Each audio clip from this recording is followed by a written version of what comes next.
Minista muviani wa kisomo Julius Ogamba niwaumbula kana Syiko 19 syoni wa Mutiani wa Kcse ula uendee nikusiitwe isioni cia Nyanza Rift Valley na Eastern Kenya kuvikia matuku 6 Syiko ini vamwe na kutumia sindo cia electronic Mutiani kumilwa tene na ando mate amanywa Kwikathiia amanyiwa vala wawetakana ukunikili niwoendee na tanzia imwe ya kusyiia Syiko muvia wa kisomo niwosie matambya mituki mevo kuvindua aungamii Mutiani. Meshak David na maovo.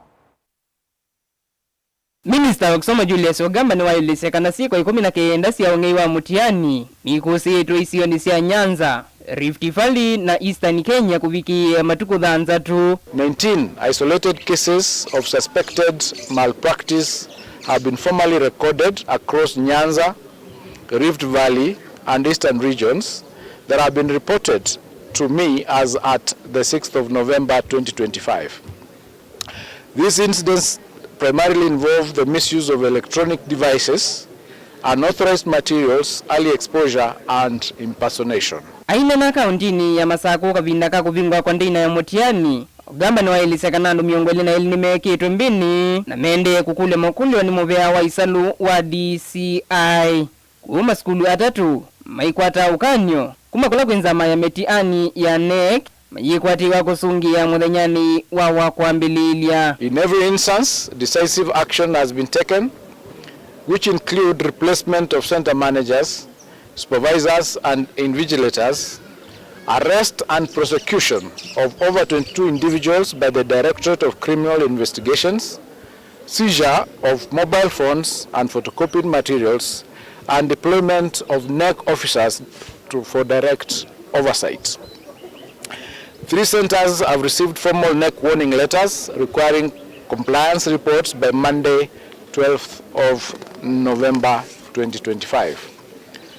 The government maintains a policy of zero tolerance to malpractice and irregularity and all criminal activities.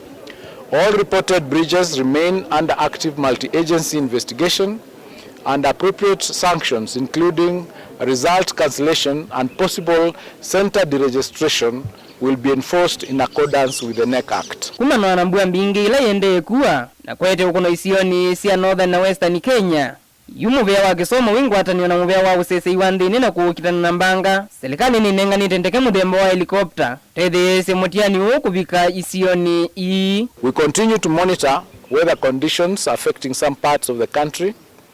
Floods, damaged road networks and access challenges persist, particularly in northern and western regions.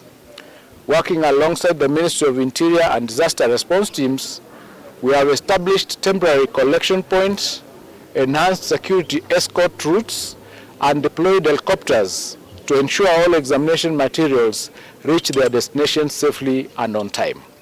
It must be clearly understood that no candidate will miss the examination due to environmental disruptions. Where necessary, additional resources will be mobilized immediately to guarantee continuity of the national examinations calendar. Vilingi wa maovo Ung'ei TV ni yetu Meshak David.